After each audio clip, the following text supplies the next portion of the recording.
ناظرین، آج ہم بات کریں گے کہ پاکستان کے اعلیٰ عدالتوں کے ججز کو کس طرح امپیچ کیا جا سکتا ہے، یعنی کہ پاکستان کے اعلیٰ عدالتوں کے ججز کو ان کے عہدے سے کیسے ہٹایا جا سکتا ہے، کس قانون کے تحت ہٹایا جا سکتا ہے، کون ہٹا سکتا ہے اور کیوں ہٹایا جا سکتا ہے، یعنی کن گراؤنڈز پہ پاکستان کے اعلیٰ عدالتوں کے ججز کو ہٹایا جا سکتا ہے۔ تو ہمارے پاس پرائمریلی 4 کویسچنز ہیں۔ سب سے پہلا کویسچن کہ پاکستان کے اعلیٰ عدالتوں کے ججز کو کس قانون کے تحت ہٹایا جا سکتا ہے۔ کویسچن نمبر 2، پاکستان کے اعلیٰ عدالتوں کے ججز کو کون ہٹا سکتا ہے۔ اور کویسچن نمبر 3 کہ پاکستان کے اعلیٰ عدالتوں کے ججز کو کن گراؤنڈز پر ہٹایا جا سکتا ہے۔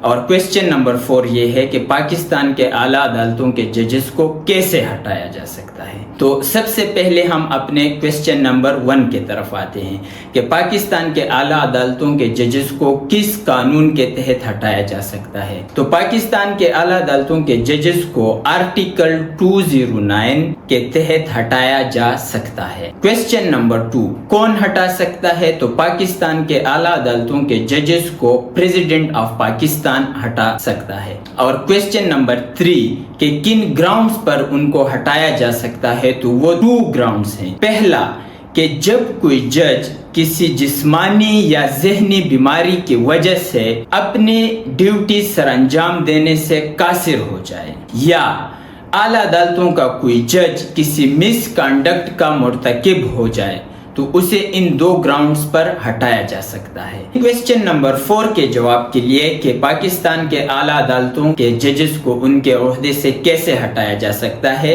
اس کو سمجھنے کے لیے ہمیں آرٹیکل 209 کو سمجھنا ہوگا۔ آرٹیکل 209 بات کرتا ہے سپریم جوڈیشل کونسل کا، کہ پاکستان میں ایک سپریم جوڈیشل کونسل ہوگا جس میں 5 ممبر شامل ہوں گے۔ پہلا، chief justice of Pakistan, 2 senior most ججز آف دی سپریم کورٹ اور 2 senior most chief justices of the high courts. تو یہ 5 بندے مل کر ایک کمیشن بناتے ہیں جس کو سپریم جوڈیشل کونسل کہتے ہیں۔ تو جب سپریم جوڈیشل کونسل کو یا پریزیڈنٹ آف پاکستان کو کسی بھی سورس سے پتہ چل جائے کہ فلاں جج کسی ذہنی یا جسمانی بیماری کی وجہ سے اپنی ڈیوٹی سر انجام دینے سے قاصر ہو گیا ہے، یا وہ کسی مس کانڈکٹ کا مرتکب ہو گیا ہے، تو یہ سپریم جوڈیشل کونسل خود یا پریزیڈنٹ آف پاکستان کے ڈائریکشن پر اس جج کے خلاف انکوائری کرے گی۔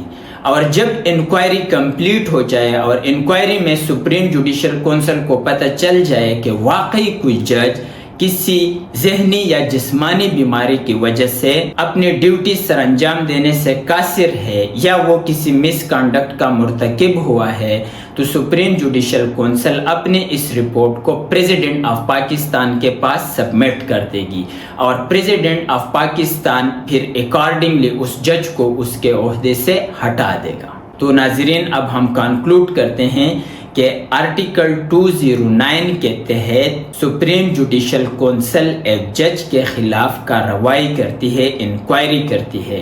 جب اس کے خلاف کسی بھی سورس سے یہ انفارمیشن آ جائے کہ فلاں جج یا تو ذہنی یا جسمانی بیماری کی وجہ سے اپنی ڈیوٹی سر انجام دینے سے قاصر ہو گیا ہے، اور یا وہ جج کسی مس کانڈکٹ میں مرتکب ہو گیا ہے، تو اس جج کے خلاف سپریم جوڈیشل کونسل انکوائری کرتا ہے، اور انکوائری کے بعد اپنی رپورٹ پریزیڈنٹ آف پاکستان کو سبمٹ کرتا ہے، اور پریزیڈنٹ آف پاکستان پھر اسے اکارڈنگلی اس کے عہدے سے ہٹا دیتا ہے۔ تو ناظرین، آج کے لیے اتنا ہی، ملتے ہیں نیکسٹ ویڈیو میں، اور تب تک کے لیے اپنا خیال رکھیے گا۔ اللہ نگہبان۔